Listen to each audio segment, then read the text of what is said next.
పెద్ద గోతి తవ్వినట్టు అయింది అప్పుల పరంగా చూసుకుంటే మాత్రం.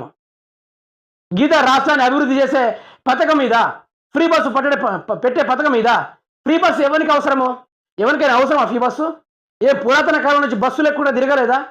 కనీసం 40 రూపాయలు కూడా జేబులు లేకుండా తిరుగుతారు తెలంగాణ రాష్ట్ర ప్రజలు. అవసరమా అది? దాన్ని పెట్టడం వల్ల లాభం ఎవరికి ఉందా? వేల కుటుంబాలకు నష్టమైంది, వేల కుటుంబాలకు నష్టం జరిగింది. ఈరోజు రాష్ట్రం ఆర్థికంగా వెనుకబడడానికి కారణం కూడా ఫ్రీ బస్సే అని చెప్పుకోవచ్చు. దానికి ప్రధాన కారణం రేవంత్ రెడ్డి అని చెప్పుకోవచ్చు. ఇప్పుడు ఫ్రీ బస్సు పెట్టి నరేంద్ర మోడీ ఎన్నికలు అయిపోయినాయి కదా, దానికి తగ్గట్టుగానే ఇక నరేంద్ర మోడీ ఏమంటున్నాడంటే ఫ్రీ బస్సు తీసేయండి, ఇక అవసరం లేదు, ఎన్నికల్లో మనమే వచ్చేటట్టు అవపడుతున్నాం, ఇక తీసేయండి అన్నట్టుగా మోడీ సెలవిచ్చారు.